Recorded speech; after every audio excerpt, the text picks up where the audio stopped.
اعوذ باللہ من الشیطان الرجیم بسم اللہ الرحمن الرحیم الحمد للہ رب العالمین والصلاة والسلام علی اشرف الانبیاء والمرسلین وآلہ طیبین طاہرین المعصومین ولعنۃ اللہ علی اعدائہم اجمعین۔ امام حسین علیہ السلام فور عالمی چینل کربلا مقدسہ کے آن لائن ٹرانسمیشن پروگرام معرفت منتظر اجل اللہ تعالی فرجہ الشریف میں آپ کی خدمت میں حاضر ہے، اور جیسے آپ کے علم میں ہے کہ ہمارے گفتگو کا سلسلہ حضرت منجی عالم بشریت حضرت امام زمانہ علیہ السلام کے عنوان سے جاری ہے، اور گزشتہ پروگرام میں اپنے وقت کے امام کے ساتھ توسل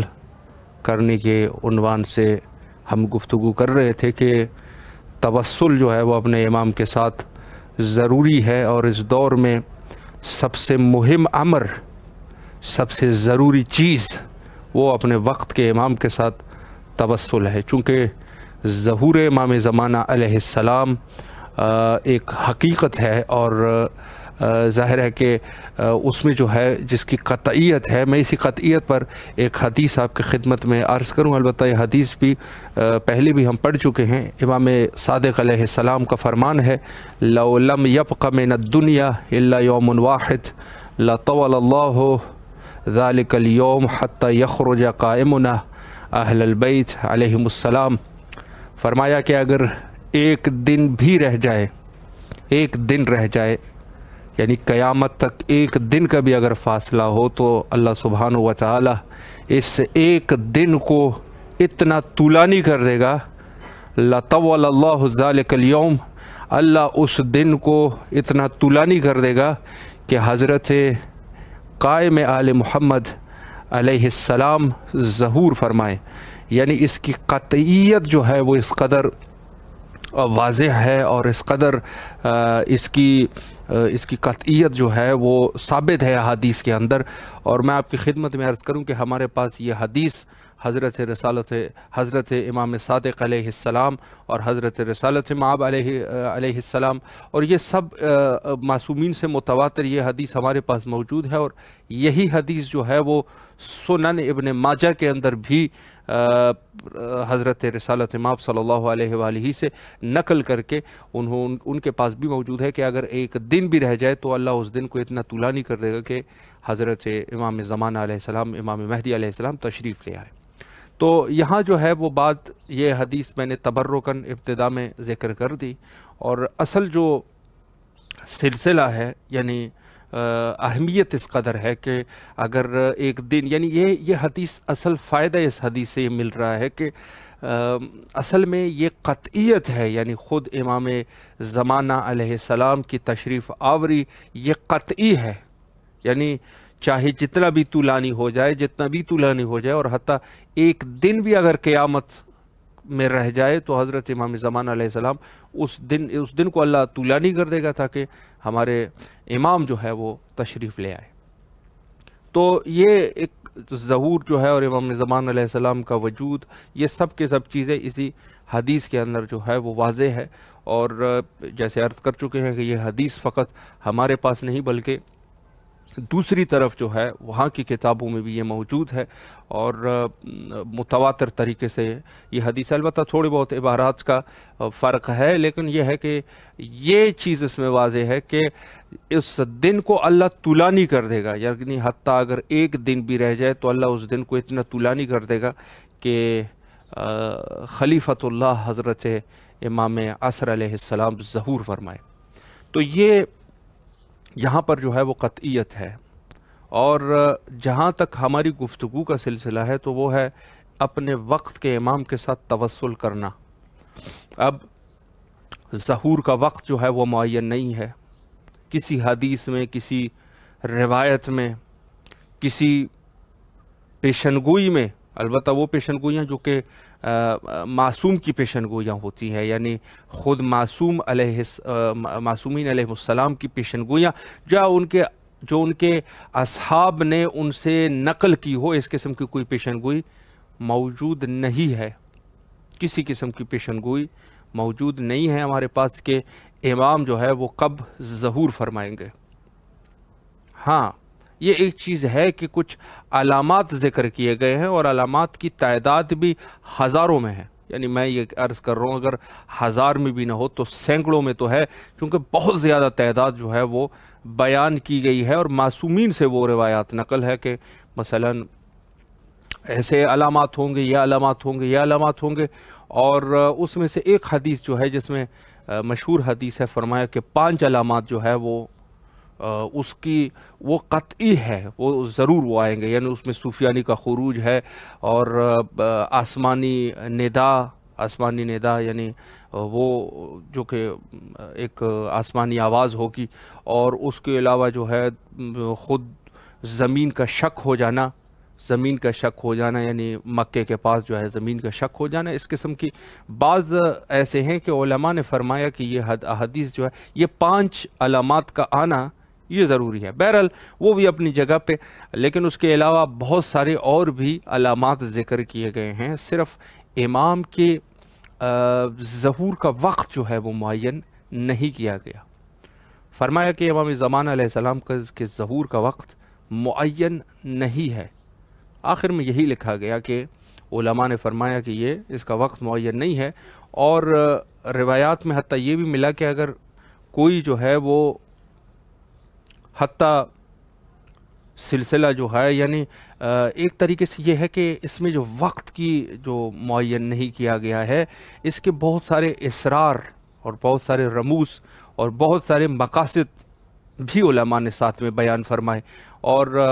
اس میں سے یہ ہے کہ سب سے پہلی چیز تو یہ ہے کہ لوگوں کا امتحان لینا کہ لوگ جو ہے وہ کس طریقے سے زندگی کریں گے، حتیٰ کہ لوگ نومیدی کی حالت میں، اور ایک علامت میں یہ بھی ذکر کیا گیا کہ لوگ یہ کہیں گے کہ مات صاحب الزمان، امام زمان علیہ السلام نعوذ باللہ فوت ہو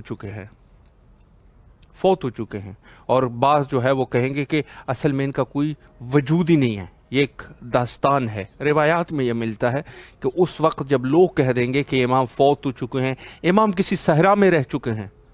امام جو ہے وہ اصل میں وجود ہی ان کا نہیں ہے، جب اس قسم کے چیزیں جو ہے لوگوں میں آ جائیں گی تو امام ظہور کے یا علامات ظہور میں سے، اور آج کل آپ اتفاقاً دیکھ بھی رہے ہیں کہ بہت سارے لوگ جو ہے آج کل کے دور میں یہ کہہ رہے ہیں، یعنی شیعوں کی اولادیں یہ کہہ رہی ہیں، بعض ایسے ہیں کہ جو شیعہ تھے، ان کے والدین شیعہ تھے یا وہ شیعہ گھروں میں پیدا ہوئے، لیکن آج کے دور میں آپ دیکھ رہے ہیں سوشل میڈیا پہ یہ لوگ جو ہے وہ اس قسم کی گفتگو کر رہے ہیں اور کہہ رہے ہیں کہ یہ ایک افسانہ ہے اور اس قسم کا۔ بہرحال اپنی جگہ پہ یہ سب چیزیں، لیکن خود یہ علامات ظہور میں سے اس چیز کو نقل کیا گیا ہے کہ جب لوگ جو ہے وہ کہیں گے کہ امام جو ہے وہ نہیں ہے، امام جو ہے وہ نہیں آئیں گے، نومیدی جب ہو جائے گی تو امام آ جائیں گے، تو فرمایا کہ ایک تو لوگوں کا امتحان ہے کہ وقت کو معین نہیں کیا گیا، کیونکہ ظاہر ہے اگر وقت کو معین کر دیتے تو لوگوں میں خوف، ہراس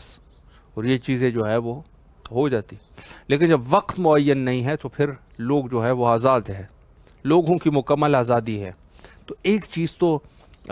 یہ جو ہے وہ علماء نے بیان فرمایا کہ لوگوں کا چونکہ امتحان مقصود ہے، چونکہ آخر خالص شیعہ نہیں رہنا ہے جو کہ خالص شیعہ ہے، یعنی اس میں یہ ہے کہ لوگ جو ہے وہ معصومین علیہم السلام کے فرامین پر اور ان کی بات پر کس قدر ایمان رکھتے ہیں، کس قدر یہ موتی ہے معصومین کے، چونکہ ہمارے پاس اگر ہم ایسے کہیں کہ کوئی آثار ہے، نہ تو ہمارے پاس کوئی امام زمان علیہ السلام کے اس ٹائم کسی گھر کا ہم اندازہ لگا سکتے ہیں، کسی کو ایڈریس دے دیں کہ فلان جگہ پہ جائیں وہاں ہمارے وقت کے امام ہیں، امام یقیناً میں یہ نہیں کہتا، بہت سارے ایسے آثار ہے کہ امام ہمارے درمیان ہی رہتے ہیں، لیکن ہمارے پاس تو اس قسم کی کوئی وہ نہیں ہے کہ ہم کہہ سکیں کہ امام جو ہے وہ وہاں ہے۔ اور دوسری یہ ہے کہ ہم کسی کو کتابوں سے تو دلیلیں دے سکتے ہیں، لیکن خود شخص کے اس پہ جو ہے دلیل پیش کر دینا تو یہ تو نہیں ہوتا، البتہ دلائل کافی ہوتے ہیں ہم جیسے لوگوں کے عقل کے مطابق، لیکن یہ ہے کہ خود شخص امام یعنی خود امام زمان علیہ السلام کا ایڈریس تو کسی کو نہیں دے سکتے کہ جا کے امام سے جا کے ملاقات ہو جائے، اور اس کی ممانعت بھی کی گئی ہے کہ جو کہتے ہیں میں ملاقات کرتا ہوں وہ بھی جھوٹا ہے۔ روایت میں یہ جو امام کا امام کا جو خط ہے اس کے اندر ہے کہ جو شخص یہ کہے کہ میں امام سے ملاقات کرتا ہوں وہ شخص جھوٹا ہے۔ آج کل کے دور میں آپ دیکھتے ہیں یہاں جو دوسرے والے لوگ ہیں، یہ ہمارے جو مخالفین ہیں، ان میں سے ہر روز جو ہے نا کوئی نہ کوئی امام زمانہ علیہ السلام کا وہ امام زمان علیہ السلام کہ اس میں یہ کہہ دیتا ہے کہ میں ہی امام زمان ہوں، یعنی خود حضرت امام مہدی علیہ السلام۔ اس کے دعوے دار ان لوگوں میں بہت زیادہ ہے، بہت زیادہ ہوتے ہیں۔ ہمارے پاس جو لوگ ہیں وہ دعویٰ نہیں کرتے، چونکہ کچھ ادب کی رعایت ہے۔ ہمارے ہاں کیا کرتے ہیں، جب جھوٹ بولنا ہوتا ہے کہہ دیتے ہیں کہ ہم امام سے ملاقات کرتے رہتے ہیں۔ ہمارے پاس یہ سلسلہ ہے۔ مذہب شیعہ میں جو ہے وہ کہتے ہیں کہ میں امام زمان علیہ السلام سے ملاقات کرتا ہوں۔ بہت سارے آج کل کے دور پہ آپ لوگ دیکھتے ہیں، حالانکہ اس چیز کی جو ہے وہ ممانعت کی گئی ہے کہ وہ شخص جھوٹا ہے، جھوٹ بولتا ہے وہ شخص جو کہے کہ میں امام سے ملاقات کرتا ہوں۔ امام سے ملاقات اس حالت میں کہ وہ کہے کہ میں ملاقات کے، دیکھیں ایک تو یہ ہے کہ انسان کو زیارت ہو جاتی ہے، یا امام کی کہیں نہ کہیں خواب میں یا بیداری میں کسی وقت جو ہے امام سے، یعنی ملاقات اس طریقے سے کہ وہ مختصراً ملاقات، اور یہ لیکن یہ جو ملاقات کی جو روایت میں ہے وہ یہ ہے کہ یہ شخص کہتا ہے کہ میں امام سے مثلاً اسی طریقے سے نشستیں کرتا رہتا ہوں، کہ امام مجھے مثلا امام کی اس کا مکمل طور پہ پتہ ہے، نشستیں ہماری ہوتی ہے امام سے اور فلان، اس قسم کی چیزیں جو یہ شخص کہہ رہا ہے، ایسے لوگوں کو کہا گیا ہے جھوٹا۔ ایک تو یہ ہے کہ ہمارے پاس مثلا کتابیں لکھی گئی ہے جو علماء ملاقاتیں کرتے تھے، تو وہ ملاقات نہیں ہے۔ اس میں آپ تھوڑی سی دقت کریں کہ ملاقات یہ وہ والی ملاقاتیں نہیں ہیں کہ ایک دفعہ مثلا آپ نے ملاقات کی، اور بہرحال وہ بھی بہت سارے علماء تو پھر فوت ہونے کے بعد ہی ان چیزوں کی طرف لوگ متوجہ ہوتے تھے۔ امام جو ہے وہ امام سے ملاقات ہوتی تھی، پھر یہ کسی نہ کسی کو بتا بھی دیتے تھے، لیکن ان کے فوت ہونے کے بعد پھر کہتے تھے کہ ہاں ان کی مثلاً ملاقات ہوئی ہے، علماء قم میں علماء ہے یا نجف میں علماء، ملاقات ہوئی ہے امام سے، لیکن وہ ملاقات جو ہے یعنی اس قدر کے بتایا گیا ہے، اور کئی دفعہ ملاقاتیں ہوئی ہے، مثلا خود شیخ انصاری کی ملاقات ہوئی ہے، اور اس کے علاوہ جو ہے وہ بہت سارے دوسرے علماء جن کی ملاقاتیں ہوئی ہے، لیکن ان کے پھر فوت ہونے کے بعد لوگ کہہ دیتے تھے کہ ہاں ان کی بھی امام سے ملاقات ہوئی تھی۔ لیکن اب ایک شخص جو ہے اس کے ایک دفعہ زیارت اس کو ہو گئی، زیارت ہوئی تو وہ اور چیز ہے، اور اب ایک دفعہ یہ ہے کہ ایک شخص یہ دعویٰ کر رہا ہے کہ میں جو یہاں پر بیٹھا ہوا ہوں میں امام کے حکم کے مطابق بیٹھا ہوا ہوں۔ یہ شخص جھوٹا ہے، یہ جھوٹ بول رہا ہے کہ میں مثلا یہاں پر بیٹھا ہوا ہوں اور یہاں پہ امام سے میری ملاقاتیں ہوتی ہے، نشستیں ہوتی ہے، تو یہ شخص جو ہے وہ کیا ہے، جھوٹا ہے یہ شخص۔ ایسی ہی لوگوں کے بارے میں کہا گیا ہے کہ یہ شخص جو ہے وہ جھوٹا ہوتا ہے۔ تو عرض یہ ہے کہ وقت بھی معین نہیں ہے، ملاقات اور نائبیت کا بھی اگر کوئی دعویٰ کرے تو اس کو کہا گیا ہے جھوٹ بول رہا ہے شخص، یعنی اس قدر جو ہے وہ سختی ہے اس میں کہ نہ تو وقت مشخص ہے، نہ کوئی شخص مشخص ہے کہ جس سے ہم امام کی خبر لے سکے۔ ہمارے پاس کیا چیز ہے، فقط اور فقط جا کہ کتابوں کے حد تک ہمارے پاس یہ ہے۔ تو ہم اس دور میں ایک شدید امتحان میں جو ہے وہ ایک شدید امتحان ہے، اور اس شدید امتحان میں ہم مبتلا ہو چکے ہیں کہ ہمارے وقت کا امام جو ہے وہ پردے غیبت میں ہے باذن اللہ۔ تو اب یہاں پر ہم جو ہے وہ کیا سلسلہ کریں، وقت مشخص نہیں، شخص مشخص نہیں، تو کیا کریں؟ اس میں جو طریقہ ہے وہ یہ ہے کہ ہم امام سے توسل کریں، توسل کے ذریعے سے۔ البتہ کلی طور پہ یہ بھی نہیں ہے کہ امام سے ملاقات نہیں ہو سکی، جیسے عرض کر چکے ہیں، یقیناً امام ہدایت فرماتے ہیں اور ہر شخص کی ہدایت فرماتے ہیں، جو بھی طلب ہدایت ہوتا ہے امام جو ہے وہ ہدایت دینے والا ہے۔ لیکن اب یہ ہے کہ اس حالات میں ہم جو ہے وہ توسل کریں اپنے وقت کے امام کے ساتھ، توسل کریں، اور ہمارے ذہن پہ ہمیشہ ہماری یہ کوشش ہونی چاہیے کہ ہم اپنے ذہن میں امام کو رکھیں۔ ہمارے پاس امام ہمارے ذہن میں ہونا چاہیے ہمیشہ، اور ہماری زبان پر بھی ہونا چاہیے۔ یقیناً جس طریقے سے علماء حضرات بیان کرتے ہیں اور اسی پروگرام میں بھی بیان کر چکے ہیں کہ امام زمانہ علیہ السلام اگر ہم دوسرے معصومین کے مقابلے میں امام کو دیکھیں تو ظاہر ہے کہ کافی کم طریقے سے ان کا ذکر لوگ کرتے ہیں، کم ہے۔ دوسرے ہمارے معصومین جیسے حضرت امیر المومنین علیہ السلام ہیں تو ان کے تو فضائل ہے، بہت سارے مجالسوں میں پڑھے جاتے ہیں، اور ہونا بھی چاہیے۔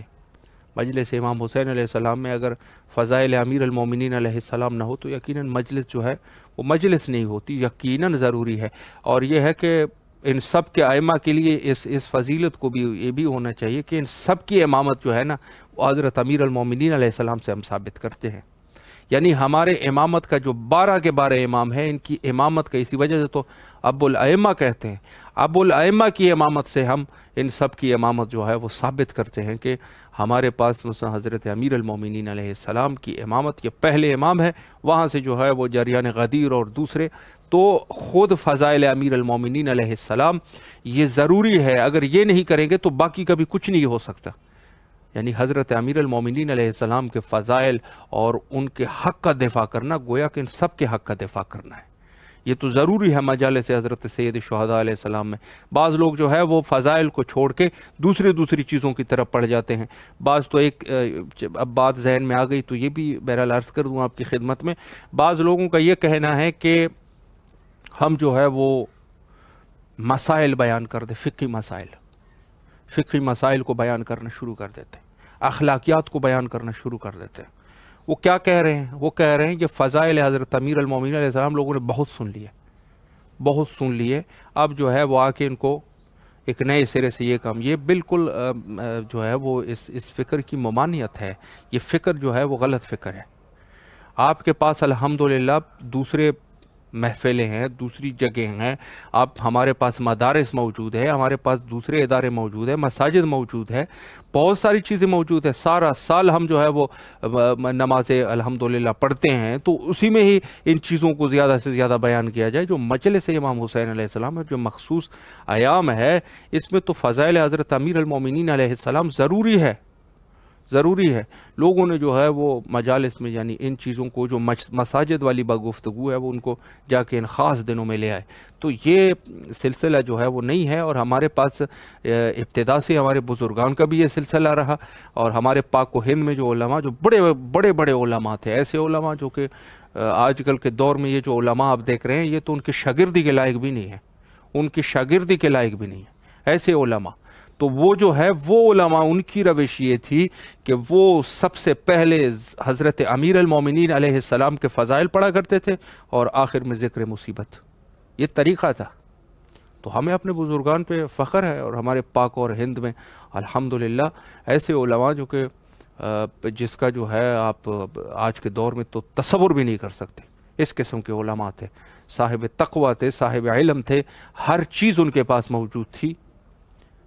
اور حبدار تھے اہل بیت کے، ایسے حبدار جو کہ حد یعنی خود مرحوم ہمارے استاد فرمایا کرتے تھے، کہتے ہیں کہ اس قدر یعنی مرحوم صاحب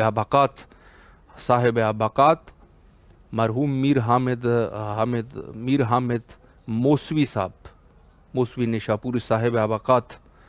علی اللہ مقامہ، ان کے سامنے یعنی اس قدر وہ اہل بیت کے اس قدر غمخوار تھے، اور اس قدر اہل بیت کی محبت تھی کہ کوئی حضرت سید الشہداء علیہ السلام کا جب نام لیتے تھے تو ان کی آنکھ جو ہے وہ خون کی طرح سرخ ہو جاتی تھی۔ یعنی ہمارے پاس جو ہے وہ اہل بیت کی یعنی غمخواران موجود ہے، اہل بیت کے لیے اہل بیت کی محبت، ایسی محبت جو کہ ان کے قلوب کے اندر راسخ ہو چکی تھی۔ تو ہمارے علماء کی یہ کیفیت ہے، ان کا طریقہ یہی تھا کہ ذکر سب سے پہلے جو ہے وہ فضائل، اور اس کے بعد جو ہے وہ مصائب کا سلسلہ، فضائل حضرت امیر المومنین علیہ السلام۔ تو یہ ضروری ہے، فضیلت جو آپ نے حضرت امیر المومنین علیہ السلام کی فضیلت بیان کرے وہ سب کی فضیلت ہے، تو یہ اس سے کوئی انکار نہیں ہے۔ لیکن بہرحال جہاں پر ذکر جو ہے وہ حضرت امام زمان علیہ السلام کا ہے تو وہ نہایت ہی کم ہے، اس میں کمی ہے۔ جو کہ زیادہ ہونا چاہیے، امام زمان علیہ السلام کا ذکر زیادہ ہونا چاہیے، اور ہمیں اپنے دوسرے نسلوں میں بھی اس چیز کو انتقال دینا چاہیے کہ حضرت امام زمان علیہ السلام اور اس کی کیا اہمیت ہے، کیا فضیلت ہے۔ تو یہ سب چیزیں بہرحال اپنے اس میں رکھنی ہے۔ دوسرا ائمہ کا ذکر ہو جاتا ہے اور امام زمان علیہ السلام کا ذکر یقیناً کم ہوتا ہے، جو کہ زیادہ ہونا چاہیے۔ تو یہ ایک چیز ہے کہ جو ہم نے اپنے ذہن میں رکھنا ہے، یعنی خود امام زمانہ علیہ السلام اور ذکر جو ہے ان کا ذکر کرنا، یعنی اس کا کثرت سے ذکر کرنا۔ دوران غیبت میں امام زمانہ علیہ السلام کا کثرت کے ساتھ ذکر کرنا، یہ ہمارا شرعی فریضہ ہے، اور یہ ہمارے لیے ضروری ہے کہ ہم اس کو رکھیں۔ اور ذہنی، اور یعنی یہ ہے کہ انسان اولاً ایک چیز کو ذہن میں رسوخ دیتا ہے اور اس کے بعد جو ہے اپنی زبان پہ جاری رکھتا ہے۔ تو ہمیں حضرت امام زمانہ علیہ السلام کا تذکرہ جو ہے وہ ذکر کی طرح پڑھنا چاہیے، جیسے انسان ذکر پڑھتا ہے ذکر کی طرح پڑھنا چاہیے، اور اسی طریقے سے اپنے ذہن میں بھی رکھنا چاہیے، اور اپنے اعمال کے اوپر بھی ان کو حاضر اور ناظر یہ ماننا چاہیے کہ ہمارے وقت کے امام ہمارے اوپر حاضر اور ناظر ہے۔ تو یہ سلسلہ جو ہے ہماری اگر موت بھی واقعہ ہو جائے، یعنی ہم اپنے وقت کے امام کے ساتھ جو توسل کر رہے ہیں، اگر موت بھی واقعہ ہو جائے تو موت کے بعد بھی وہ موت جو ہے وہ ہمارے نقصان پہ وہ موت تمام نہیں ہوئی۔ بس اوقات یہ ہوتا ہے کہ انسان کی موت جو ہے ان کے نقصان پہ تمام ہو جاتی ہے، مر گیا، اب کچھ بھی نہیں، اب دنیا سے جو ہے وہ اٹھ گئے، ختم، کچھ نہیں کر سکتا۔ تو ہمارے وہ جو موت ہے وہ عاقبت بخیری والی موت ہو جائے گی، اور یقیناً جب امام ظہور فرمائیں گے تو یہی افراد کو دوبارہ بھی اٹھایا جائے گا، چونکہ یہ منتظر امام زمان علیہ السلام تھا۔ تو ہم لوگوں کی جو سب سے بڑی اس دور میں جو ضرورت ہے وہ یہ ہے کہ ہم اپنے وقت کے امام کے ذکر کو عام کریں، خود بھی کریں اور دوسروں سے بھی کرائیں۔ امام ہدایت کرنے والے ہیں، یقیناً وہ ہدایت کرتے ہیں، علماء کی بھی رہنمائی کرتے ہیں، دوسرے لوگوں کو بھی، چونکہ امام کا ایک لقب ہی ہادی ہے، اور خود مہدی ہدایت کرنے والا ہے۔ انسان کو سب سے بڑا جو یہاں پہ جو ہادی ہے اس دور میں وہ حضرت امام زمان علیہ السلام ہے۔ یعنی یقیناً کوئی شخص اگر ہدایت کو طلب کرنے والا ہے تو حضرت امام زمان علیہ السلام یقیناً ان افراد کی ہدایت فرمائیں گے، اس شخص کی جو ہے وہ ہدایت ہو جائے گی۔ اور یہ بھی ہے کہ اگر کوئی شخص حتیٰ اپنے ہی مذہب میں مخلص ہے، ہدایت کی جہاں پر معیار ہے اور جہاں پر ہم توسل کر رہے ہیں، ذکر امام زمان علیہ السلام کو عام کر رہے ہیں، تو اس میں سے اگر کوئی شخص خود اپنے ہی مذہب میں اگر مخلص ہے، امام ان کی بھی ہدایت کر دے گا۔ روایت بھی ہمارے پاس موجود ہے کہ بہت سارے عیسائی مذہب سے تعلق رکھنے والے لوگ جو ہے وہ امام زمان علیہ السلام کے دور میں شیعہ ہو جائیں گے، اور یہ آج بھی ہوتا ہے، ایسا ہوتا آ رہا ہے۔ یقین آپ جانیں کہ ہمارے پاس بہت سارے ایسے وہ ہے کہ جو لوگ جو ہے وہ ہدایت کی طرف آ چکے ہیں۔ یعنی اگر کوئی شخص اپنے مذہب کے اندر مخلص ہے، اپنی ہی مذہب میں وہ مخلص ہے، یعنی وہ جو ان کی اپنی پابندیاں ہیں، ظاہر ہے کہ ہر مذہب میں کچھ پابندیاں تو ہے، اور جو نہیں ہے وہ تو پھر جو نہیں کر رہے تو مذہب کا کوئی قصور اس میں زیادہ نہیں ہوتا، زیادہ قصور انسان کا ہوتا ہے۔ مثلا شراب نوشی جو ہے وہ مسیحی مذہب میں حرام ہے، اس چیز کو اچھا نہیں سمجھتے۔ زنا کرنا حرام ہے، سب چیزیں یہ حرام ہے۔ ان کے پاس سود لینا اور لوگوں کو جو ہے وہ لوگوں کو تکلیف دینا، جھوٹ بولنا، یہ سب کے سب جو ہے وہ اوصاف رذیلہ شمار ہوتے ہیں۔ کل مذاہب میں اوصاف رذیلہ شمار ہوتے ہیں، تمام کے تمام مذاہب میں۔ شاید اکا دکا ایسا کوئی مذہب ہو کہ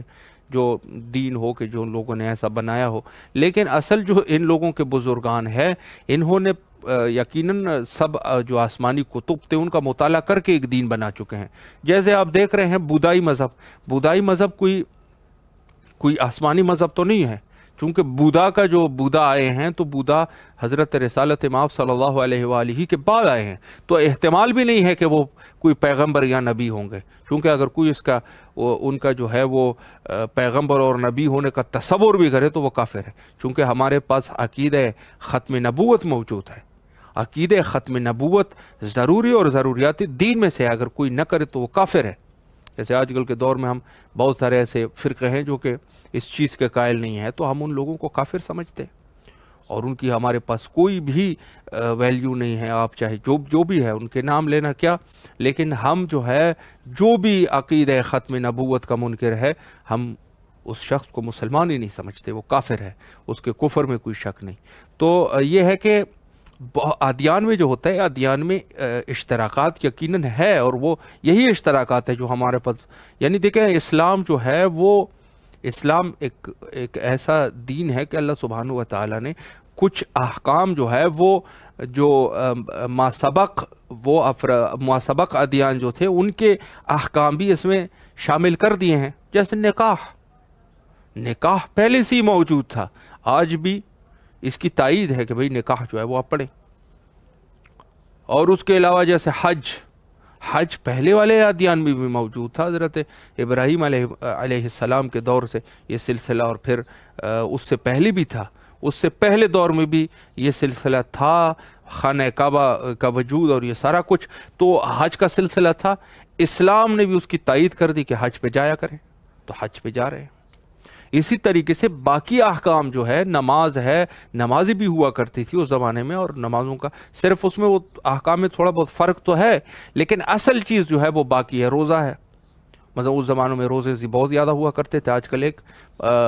اس آخری امت کے لیے 1 مہینے کا روزہ جو ہے انہوں نے، یعنی ماہ رمضان میں جو روزے رکھنا ہے صرف 1 مہینہ وہ رکھا گیا ہے۔ تو عرض کروں آپ کی خدمت میں کہ بہت ساری ایسی چیزیں تھیں جو کہ ادیان میں، بہت ساری چیزیں ہیں جو ادیان میں مشترک ہے، اور اس میں سے جو اس چیز کا ارتکاب کر رہا ہے وہ یقیناً غلط کر رہا ہے، اور ان کے خود جو علماء مذہب ہوتے ہیں وہ بھی یہی کہتے ہیں کہ یہ جو ہے وہ غلطی کر رہا ہے۔ لیکن اصل کیا ہے کہ یہ جو بنانے والے تھے، مثلا بدھائزم کو بنانے والا بودھا ہے، اور عرض کروں آپ کی خدمت میں کہ سکھ مذہب کو بنانے والا مثلا گرو نانک جی ہے، اور اس کے علاوہ دوسرے افراد جو ہے، تو ہم ان پر کوئی، یہ تو رسول اللہ کے بعد چونکہ آئے ہیں تو کوئی نبوت کا سوچ بھی نہیں سکتا۔ لیکن اگر کوئی بندہ، چونکہ ان لوگوں نے دوسری کتابوں کا مطالعہ کر کے، یعنی خود آسمانی کتابوں کا مطالعہ کر کے، ادیان جو اچھی چیزیں تھیں، ان کو اچھی چیزیں تو یقیناً سبھی اچھی چیزیں، آسمانی مذاہب میں تو سبھی اچھی چیزیں تھیں، تو انہوں نے اپنے مذہبوں میں بھی اس کو اپنے دین میں جو ہے ان کو داخل کر دیا، دین بنائے۔ بہرحال وہ انہوں نے غلطی کی یا ٹھیک کیا وہ اپنی جگہ پہ، لیکن یہ ہے کہ انہوں نے یہ چیزیں اس میں شامل کر دی۔ تو ہمارے پاس جو مشترکات ہے وہ ہے، اور بہت ساری ایسی چیزیں ہیں، تو یقیناً امام زمان علیہ السلام اور معصومین علیہ السلام یہ سب مدد فرماتے ہیں، اور انسان کی جو ہے وہ ہدایت ہو جاتی ہے۔ انسان کی ہدایت یقیناً ہو جاتی ہے کہ اگر کوئی اپنے ہی دین میں مخلص ہے، اور اس کا خلوص جو ہے وہ اپنے دین میں ہے، تو اس بندے کی یقیناً وہ شخص جو ہے اس کی ہدایت ہو جاتی ہے۔ اپنے ہی دین میں اگر مخلص ہے تو اس کی ہدایت ہو جاتی ہے۔ اور بہت سارے ایسے واقعات موجود ہے کہ لوگ جو ہے وہ خود اپنی دین میں تھے، لیکن اپنی دین میں مخلص تھے، اللہ نے ان کی ہدایت فرمائی۔ مثال جو ہے آپ کے پاس نصرانی کی مثال موجود ہے، جو کہ حضرت سید شہداء علیہ السلام اور روز عاشور جب وہ پہنچے ہیں اور حضرت کو ان کو لایا گیا کہ آپ حضرت کو شہید کریں، یہ نواس رسول ہے، تو اس نے جب وہاں پر گئے ہیں، اور وہ بہرحال واقعہ جو ہے وہ ذکر مصائب والا واقعہ ہے کہ حضرت کس حالت میں تھے، تو حضرت نے ان سے گفتگو کی، اور چونکہ وہ اپنے مذہب میں مخلص تھا، اپنی مذہب میں مخلص تھا، اپنے دین میں وہ مخلص تھا، تو یہ اس کی ہدایت ہو گئی، وہیں پہ نصرانی کی ہدایت ہو گئی، اور انہوں نے کہہ دیا کہ میں نے کل رات حضرت عیسیٰ علیہ السلام کو خواب میں دیکھا، انہوں نے فرمایا کہ آپ کی کل ہدایت ہو جائے گی، کل آپ کی ہدایت ہو جائے گی۔ تو آپ کی خدمت میں عرض کروں کہ بہت سارے ایسے واقعات موجود ہے کہ خود اگر کوئی شخص اپنی ہی مذہب میں وہ مخلص ہے تو خدا اس کی وہ کر دیتا ہے۔ ہاں، اگر ایک شخص جو ہے وہ، چونکہ عرض کر چکے ہیں جو کہ مذاہب اور ادیان ہے، یہ کلی طور پہ ایک کلی طور پہ یہ جو ہے وہ ایک ہی ان کے احکام تقریباً ملتے جلتے ہیں. عبادت کرنے کے طریقوں میں فرق ہے، لیکن احکام جو ہے، احکام جو حرام کے احکام ہوتے ہیں تو وہ تقریباً جو ہے وہ مشترک ہوتے ہیں ان سب ادیان میں. کیونکہ برائی اور اخلاق جو ہے، غیر اخلاقی چیز کو یقیناً اگر کوئی مذہب ہی نہیں رکھتا تو یقیناً غیر اخلاقی چیزوں کو تو کوئی بھی پسند نہیں کرے گا. تو بات یہ ہے کہ اگر کوئی شخص اپنے ہی دین میں مخلص ہے تو اللہ اس کی ہدایت کر دیتا ہے. امام زمان علیہ السلام ان کا ہادی ہو جاتا ہے اور وہ حق کی طرف آ جاتا ہے،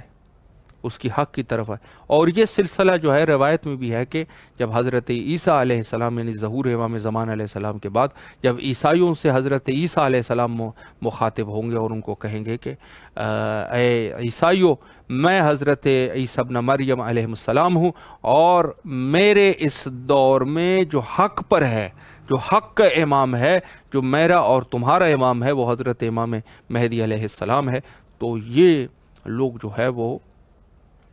بہت سارے عیسائی بہت بڑی تعداد میں یہ جو ہے وہ مذہب حق کی طرف آ جائیں گے،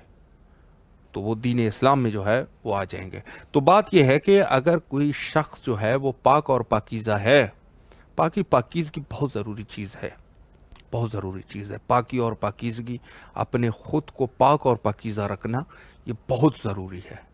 بہت ضروری چیز ہے. انسان جیسا بھی ہو پاک اور پاکیزہ رہے.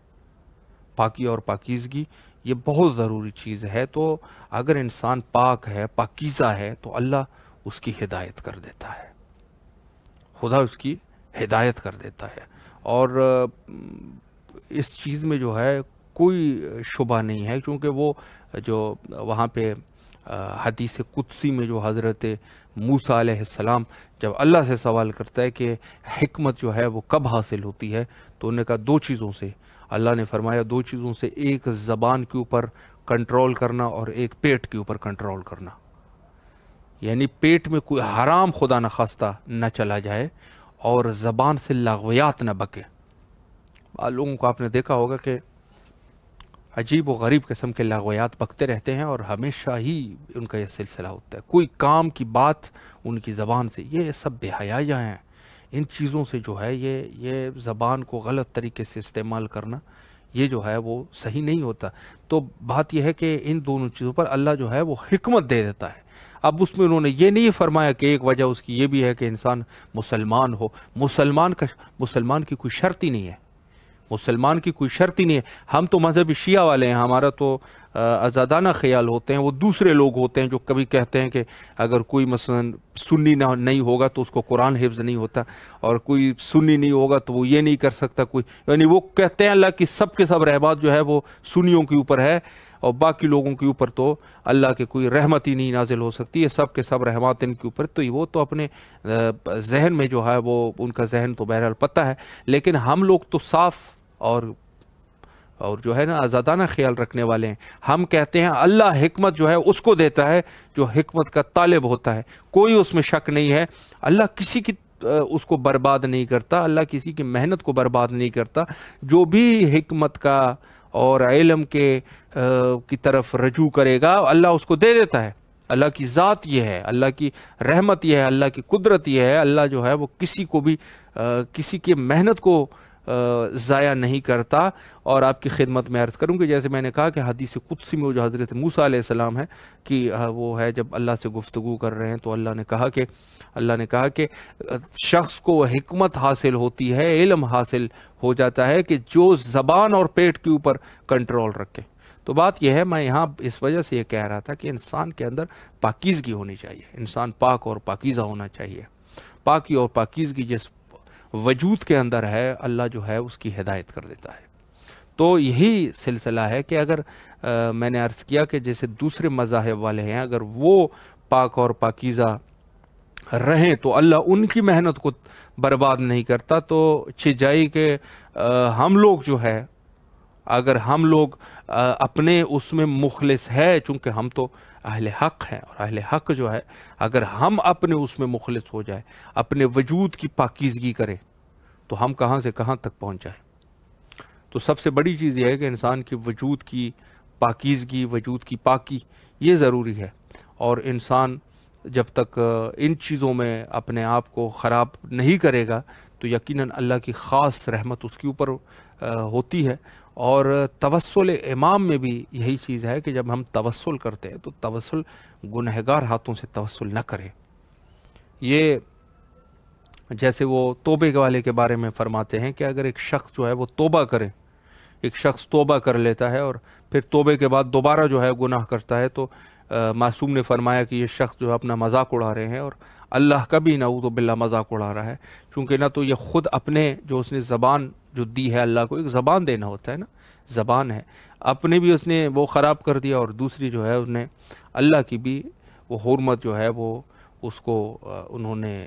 اس کی بھی حفاظت نہیں کی۔ تو اللہ کی حرمت اور اپنی حرمت دونوں کی اس نے پایمالی کی ہے اور پامال کر دیا ہے اس نے۔ تو یہ شخص جو ہے وہ اپنی بھی مذاق اڑا رہا ہے اور اللہ کی بھی نعوذ باللہ جو ہے وہ تمسخر کر رہا ہے۔ جو شخص توبہ کر کے پھر اس کے بعد جو ہے دوبارہ یہ شخص جو ہے وہ پھر گناہ کی طرف بڑھ جائے۔ تو یہی سلسلہ ہے کہ ہم توسل اگر امام سے کر رہے ہیں تو امام سے گنہگار ہاتھوں کے ساتھ توسل نہ کریں۔ توسل کرے تو اپنے وجود کو پاک کر کے اپنے وقت کے امام سے توسل کیا کریں۔ ضرورت اس امر کی ہے کہ انسان جب امام اپنے وقت کے امام سے جب توسل کر رہا ہے تو توسل ایسا ہونا چاہیے کہ وہ امام جو ہے، امام کے سے توسل جو وہ یہ کر رہا ہے اس کے مکمل طور پہ ان کے ہاتھ جو ہے وہ گناہ سے آلودہ نہ ہو، آنکھ کے گناہ سے آلودہ نہ ہو، اور اس میں جو ہے اس کے چہرے پر اللہ کے تقوی کے اثرات ہونے چاہیے، تقوی الہی کے اثرات اس کے چہرے پر ہونے چاہیے۔ تو عرض یہ ہے کہ ہم لوگوں کو جو توسل کر رہے ہیں، بہترین توسل وہ یہی طریقہ ہے۔ اور جہاں تک سوال ہے ہماری ضرورتوں کا اور ہمارے مشکلات کا، بعض ایسے مشکلات ہوتے ہیں کہ کوئی زیادہ مشکلات نہیں ہوتے، ہم خود مشکلات بناتے ہیں۔ اتنے بڑے مشکلات نہیں ہوتے، ہم خود مشکلات بنا لیتے ہیں۔ ان کی بہرحال اپنی جگہ پہ، لیکن بعض واقعاً مشکلات ہوتے ہیں اور انسان کے پاس کوئی چارہ نہیں ہوتا کہ کیا کرے۔ اب واقعاً ایسے مشکلات ہوتے ہیں کہ انسان دیکھتا ہے کہ اب کیا کرے تو کیا کرے۔ تو اب یہ مشکلات جو ہے، آپ اپنے دوسرے لوگ ہیں، آپ کے دوست اس مشکلات کو حل نہیں کر سکتے، آپ کے خود کے بس میں نہیں ہے کہ اس مشکل کو حل کر لیں، تو ایسے مشکلات اپنے وقت کے امام سے ہمیں ان کے سامنے رکھ دینے چاہیے۔ وقت کے امام کے سامنے وہ مشکل رکھیں، اور امام کو ایک چیز ہے کہ ہم بس اوقات یہ کرتے ہیں کہ اپنے اگر جو مشکل ہماری ہوتی ہے اگر وہ حل نہ ہو جائے تو بعض لوگ جو ہے وہ پھر اپنے امام سے شکوے اور گلے کرنا شروع کر دیتا ہے، اور بعض لوگ جو ہے وہ کچھ زیادہ بھی بول جاتے ہیں۔ تو اس کام سے پرہیز کرنا چاہیے۔ اگر آپ پاک اور پاکیزہ ہے، آپ مخلص ہیں، آپ کے اندر کوئی وہ نہیں ہے، غلطی نہیں ہے، آپ نے اپنے وقت کے امام کے سامنے اپنے مسئلے کو پیش کر دیا، اب آپ امام کو سکھائیں نہیں کہ یہ مسئلہ آپ کے بہت ساری چیزیں ہیں جو کہ ہمارے حق میں پھر بہتر نہیں ہوتی، بہت ساری ایسی چیزیں ہوتی ہے کہ ہمارے حق میں جو ہے وہ بہتر نہیں ہوتی اور ان کو ہم اپنے حق میں بہتر سمجھتے ہیں۔ بعد میں جو ہے وہ ہم جو ہے وہ اس مسئلے کو جب واقعہ ہو جاتا ہے اور بعد میں چند وقت کے بعد دیکھتے ہیں کہ وہی چیز ہمارے لیے نقصان دہ ہے۔ تو اپنے وقت کے امام کو آپ مت سکھائیے کہ کون سی یہ چیز آپ کے لیے حتماً ہونی چاہیے یا نہیں ہونی چاہیے، بلکہ آپ جو ہے وہ امام سے جس چیز کو آپ پیش کر رہے ہیں، آپ کا کام ہے امام کے سامنے اپنی مشکل کو پیش کرنا۔ اب وہ حل ہوتا ہے یا نہیں ہوتا وہ تو امام ظاہر ہے کہ امام آپ کے والدین سے زیادہ آپ کے اوپر مہربان ہے، آپ کے والدین سے زیادہ وہ آپ کے اوپر مہربان ہے، تو پھر کیوں، وجہ اس کی کیا ہے کہ ہم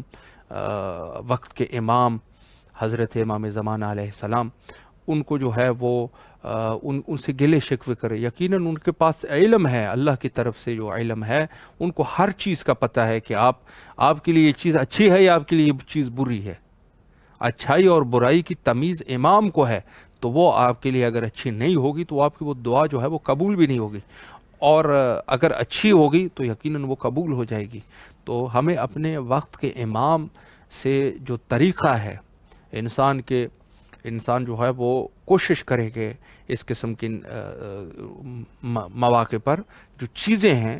وہ امام سے ہی ڈسکس کرے اور امام کو ہی اپنے مشکلات سامنے رکھ دے. اور اگر قبول نہیں ہو رہی تو وہ بھی ذہن میں رکھے کہ یہ چیز ان کے لیے ممکن ہے کہ بہتر نہ ہو. انسان سفر پہ جاتا ہے، سفر میں گاڑی پہ سوار ہو گیا، اگر یہ گاڑی آپ کو ٹھیک طریقے سے منزل مقصود تک پہنچا دیں تو پھر تو یہ گاڑی اچھی ہے، بہتر ہے. اگر یہی گاڑی جو ہے راستے میں آپ کا ایکسیڈنٹ ہو گیا اور ٹوٹ گئی ہے گاڑی، یا اس کا بریک فیل ہو گیا اور جا کے آپ نے کسی ایک کھائی میں جو ہے اس کو گرا دیا، تو یہ گاڑی آپ کے لیے نقصان دہ ہے. گاڑی ظاہراً اچھی چیز ہے، دکھتی اچھی ہے. آپ بہت سارے لوگوں دیکھتے ہیں کہ ان کو اچھی گاڑی خریدنے کا شوق ہوتا ہے. میں مثال عرض کر رہا ہوں. تو اچھی گاڑی کو جب اگر ایک شخص کو مثلا اسی گاڑی میں جا کے 1 سال کے بعد یا 6 مہینے کے بعد اس نے جا کے ایکسیڈنٹ کر لیا، گاڑی کو کھائی میں جا کے ڈال دیا، آدمی خود بھی فوت ہو گیا، گاڑی بھی ٹوٹ گئی، تو آپ یقین جانے کیا وہ شخص اس گاڑی کو خریدے گا؟ ظاہراً گاڑی اچھی ہے، لیکن اگر اس کو یہ پتہ چل جائے کہ یہ گاڑی، اس کا بریک بعد میں فیل ہوگا 6 مہینے کے بعد، اور میں جا کے کھائی میں گروں گا اور میں مر جاؤں گا، میری زندگی چلی جائے گی اور یہ گاڑی بھی ٹوٹ جائے گی، تو اس گاڑی کو کوئی خریدے گا؟ نہیں خریدے گا. اب آپ کو تو پتہ نہیں، آپ جا رہے ہیں مارکیٹ میں، دیکھ رہے ہیں گاڑیاں بہت ساری کھڑی ہے، تو آپ کہیں گے یہ گاڑی ہے سب سے اچھی گاڑی ہوگی. لیکن اگر اسی میں آپ کی موت لکھی ہے اور آپ کو پتہ چل جائے آپ کے لیے مثلا کوئی ایسا سسٹم ہو جو کہ ابھی غیر ممکن ہے کہ انسان جو ہے وہ اپنے آنے والے اس کو دیکھیں کہ اسی گاڑی میں پھر آپ کا ایکسیڈنٹ ہوگا، کھائی میں گرے گی، اور تو گاڑی کو انسان ہاتھ نہیں لگائے گا. سمجھ آ رہی ہے اس بات کی کہ انسان اس گاڑی کو ہاتھ تک نہیں لگائے گا کہ اچھی گاڑی ہے لیکن اس میں میری موت واقع ہوگی، اس کا 6 مہینے کے بعد بریک فیل ہونا ہے فلان جگہ پہ اور جا کے کھائی میں جانی ہے گاڑی، تو کبھی نہیں کرے گا یہ کام. تو اسی طریقے سے آپ جب امام کے سامنے کوئی چیز پیش کرتے ہیں تو وہ بھی یہی ہے، اسی گاڑی کے مانند ہے، آپ کو اندازہ نہیں ہے، لیکن خود جو ہے وہ وقت کے امام اس چیز سے بہتر طریقے سے واقف ہے کہ اگر یہ چیز ایسی ہو گئی تو کل آپ کے ساتھ ایسا ہوگا. تو بس آپ گلہ مت کیجئے امام سے کہ کیوں ہمارے حوائج پورے نہیں ہوتے، کیوں ہماری دعائیں جو ہے وہ قبول نہیں ہوتی. بھئی ہو سکتا ہے آپ کے لیے نقصان دہ ہو، اور یہ ہمیشہ بھی نہیں ہوتا. میں نے یہ کہا کہ یہ ان اشخاص کے لیے ہے جو کہ خود پاکیزہ اور مخلص ہے، ان لوگوں کے. البتہ بہت سارے ایسے لوگ بھی ہوتے ہیں کہ جو گنہگار ہوتے ہیں، گناہوں کی وجہ سے ان کی یہ بھی روایات میں موجود ہے، گناہوں کی وجہ سے ان کی دعائیں قبول نہیں ہوتی. لیکن بہرحال ہمیں گناہیں ہیں، ہم سب کی گناہیں ہیں، اور پاک اور صاف نیت سے انسان توبہ کرے، پاک اور صاف نیت سے تمرین کرے کہ جو گناہ انہوں نے انجام دی ہے اس کو دوبارہ انجام نہ دے، گناہ کے قریب بھی نہ جائے. اور اپنی زبان پہ اپنے وقت کے امام، ان کا نام ہونا چاہیے، توسل رکھنا چاہیے. اور یہ سب چیزیں جو ہے وہ اگر ہمارے